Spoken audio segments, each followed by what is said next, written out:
राष्ट्रपति और लोकसभा स्पीकर आए आमने सामने।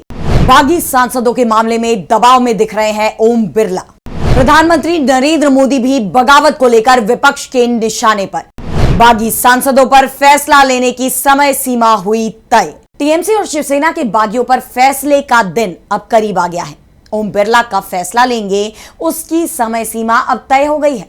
वैसे लोकसभा स्पीकर और देश के उपराष्ट्रपति राधा कृष्णन इस मामले में आमने सामने आते दिखाई दे रहे हैं। एक तरफ उपराष्ट्रपति सीपी राधा कृष्णन दल बदल पर अपना फैसला सुना चुके हैं, वहीं लोकसभा स्पीकर ओम बिरला ने चुप्पी साध रखी है। वो फैसला नहीं दे रहे हैं और अब संकेत तो यहां तक मिल रहे हैं कि टीएमसी के 20 बागी सांसदों के साथ शिवसेना यूबीटी के 6 सांसदों की सदस्यता भी जा सकती है। और अगर सांसदों को अयोग्य घोषित किया जाता है तो मोदी सरकार मुश्किल में फंस जाएगी। और अगर बिरला ने दल बदल को मंजूरी दे दी, मुश्किलें तो तब भी खड़ी होनी है। मोदी सरकार के साथ बागी सांसदों की बढ़ती इसी मुश्किल को लेकर आज हम अपनी स्पेशल रिपोर्ट में करेंगे बात। नमस्कार, मैं आराधना। तो शुरू करते हैं हमारी खास रिपोर्ट और बात करते हैं देश की सियासत में जारी उथल पुथल की।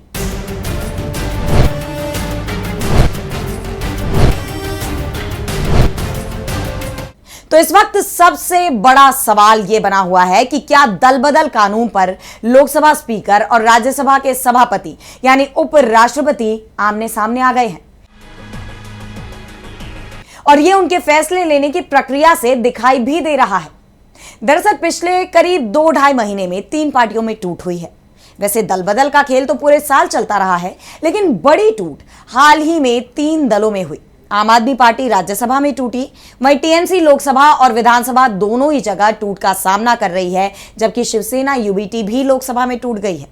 अब देखिए, एक तरफ आम आदमी पार्टी के सांसद जो राज्यसभा के होते हैं, आपके 10 में से 7 सांसद 24 अप्रैल को अचानक ऐलान कर देते हैं कि हमारा अरविंद केजरीवाल की पार्टी में अब भरोसा नहीं रह गया। ये सांसद राज्यसभा के सभापति के पास जाते हैं और कहते हैं कि हमारे अलग गुट को मान्यता दे, हम लोग अपना बीजेपी में विलय कर रहे हैं। उपराष्ट्रपति की तरफ से पूरे मामले में तेजी से कार्रवाई शुरू होती है और 3 दिन के अंदर यानी 27 अप्रैल को उनकी तरफ से नोटिफिकेशन जारी हो जाता है कि आपके 2/3 से ज्यादा राज्यसभा सांसद अलग हो गए हैं, इसलिए इन पर दल बदल कानून के तहत कार्रवाई नहीं हो सकती। ये लोग अब बीजेपी के सदस्य कहलाएंगे। अब 20 जुलाई से संसद का जो मॉनसून सत्र शुरू हो रहा है, उसमें आपके इन 7 राज्यसभा सदस्यों को बीजेपी सांसदों के साथ बैठने के लिए सीट भी आवंटित की जा रही है। वहीं दूसरी तरफ आम आदमी पार्टी की तरफ से सुप्रीम कोर्ट के फैसले का हवाला दिया जा रहा है और इस मर्जर को असंवैधानिक कहा जा रहा है क्योंकि सांसद अलग हुए हैं, पार्टी का मर्जर नहीं हुआ है। लेकिन राज्यसभा के सभापति सीपी राधाकृष्णन ने कह दिया है कि 2/3 संख्या थी, इसलिए किसी भी सांसद पर कार्रवाई नहीं होगी। अब सवाल ये उठ रहे हैं कि अगर राज्यसभा सभापति की तरफ से 2/3 की संख्या को ही पर्याप्त आधार माना जा रहा है, तो फिर लोकसभा स्पीकर ओम बिरला इसे मुकम्मल आधार क्यों नहीं मान रहे?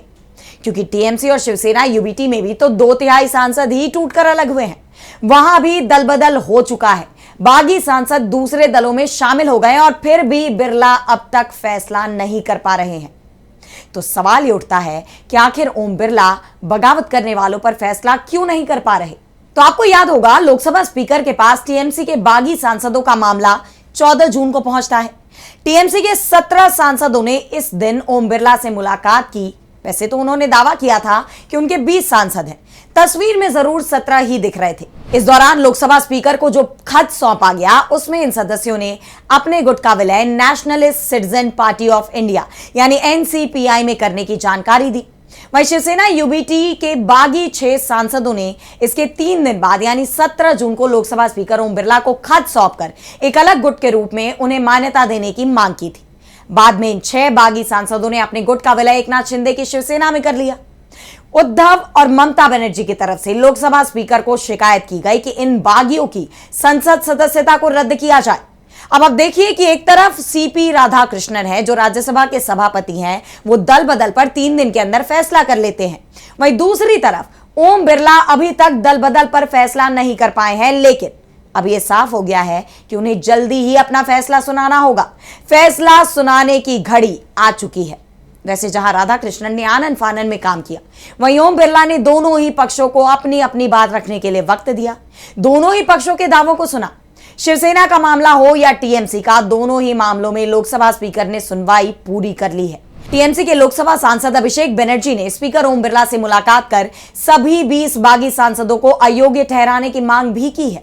उनका तर्क है कि कानून के मुताबिक केवल सांसदों का नहीं बल्कि मूल पार्टी का ही विलय होना जरूरी है। लोकसभा स्पीकर की तरफ से कानून मंत्रालय से भी इस मामले में राय मांगी जा रही है, यानी बिरला जल्दबाजी में फैसला करते नहीं दिख रहे हैं। ऐसे में सीधे सवाल राज्यसभा के सभापति पर भी उठ रहे हैं कि आखिर उन्हें जल्दबाजी में फैसला करने की जरूरत क्यों पड़ गई? क्या उनके ऊपर कोई दबाव पड़ रहा था? अब आपको बताते हैं कि बिरला की तरफ से फैसले की आखिरी समय सीमा क्या रखी गई है। तो लोकसभा स्पीकर ओम बिरला के पास 26 सांसद, जिसमें से 20 टीएमसी के और 6 शिवसेना यूबीटी के बागी हैं, उनकी अयोग्यता पर फैसला का मामला है और इन सांसदों पर 20 जुलाई से पहले उन्हें फैसला सुनाना होगा, क्योंकि केंद्रीय संसदीय कार्य मंत्री किरेन रिजिजू की तरफ से ऐलान कर दिया गया है कि 20 जुलाई से संसद का मॉनसून सत्र शुरू होगा, जो 13 अगस्त तक चलेगा। यानी संसद का सत्र शुरू होने से पहले ही ओम बिरला को बागी सांसदों पर फैसला करना होगा। वैसे खबर तो यह आ रही है कि लोकसभा अध्यक्ष अब ज्यादा वक्त नहीं लेंगे। जैसा कि हम चर्चा कर चुके हैं कि वो दोनों ही मामलों में सुनवाई पूरी कर चुके हैं और अब उन्हें सिर्फ फैसला सुनाना है, जो कभी भी सुनाया जा सकता है। कहा यह जा रहा है कि प्रधानमंत्री 15 जुलाई के आसपास केंद्रीय मंत्रिमंडल का विस्तार कर सकते हैं। ऐसे में बिरला भी उससे पहले फैसला सुना सकते हैं। लेकिन जिस तरह से उन्होंने फैसला लेने में वक्त लगाया है, उसके बाद सवाल ये उठ रहे हैं कि राज्यसभा के सभापति को आखिर 3 दिन में ही दलबदल पर फैसला क्यों करना पड़ा। अब ये बात तो आप लोग जानते ही हैं कि सीपी राधाकृष्णन से पहले जगदीप धनखड़ देश के उपराष्ट्रपति थे, लेकिन अचानक ही उन्होंने अपने पद से इस्तीफा दिया था। अब विपक्ष का आरोप है कि उपराष्ट्रपति ने यह इस्तीफा सरकार के दबाव में दिया था। अगर वो इस्तीफा नहीं देते तो सरकार उन्हें अविश्वास प्रस्ताव के जरिए हटाने की तैयारी में थी। और क्या इसी तरह का दबाव उपराष्ट्रपति के ऊपर तो नहीं था, क्योंकि उपराष्ट्रपति को जनता के बीच जाकर चुनाव नहीं लड़ना पड़ता, लेकिन लोकसभा स्पीकर को जनता के बीच जाना पड़ता है और वहां से चुनकर आना पड़ता है। ऐसे में बिरला जहां खुद को निष्पक्ष दिखाने की कोशिश कर रहे हैं, वैसे विपक्ष तो ऐसा नहीं मानता कि बिरला निष्पक्ष है। उन पर भी सरकार के हक में काम करने के आरोप लगते रहे हैं, यहां तक कि विपक्ष उनके खिलाफ अविश्वास प्रस्ताव तक ला चुका है। और फिर भी बिरला ने जिस तरह से बागियों के फैसले पर वक्त लिया है, उसके बाद सवाल ये उठ रहे हैं कि क्या जगदीप धनखड़ के बाद देश के उपराष्ट्रपति सीपी राधाकृष्णन भी सरकार के दबाव में हैं। बहरहाल अब बागी सांसदों पर फैसला कब आता है और क्या आता है, इस पर सबकी नजरें टिकी हुई हैं। लेकिन फिलहाल आज की हमारी स्पेशल रिपोर्ट में बस इतना ही। कैसे लगी आपको रिपोर्ट, हमें कमेंट सेक्शन में बताइए। अगर आपको रिपोर्ट पसंद आई तो वीडियो को लाइक करना ना भूलें और चैनल को सब्सक्राइब कर लें। इसी के साथ मुझे दीजिए इजाजत और देश दुनिया की तमाम बड़ी खबरों के लिए आप देखते रहिए डीबी लाइव। नमस्कार।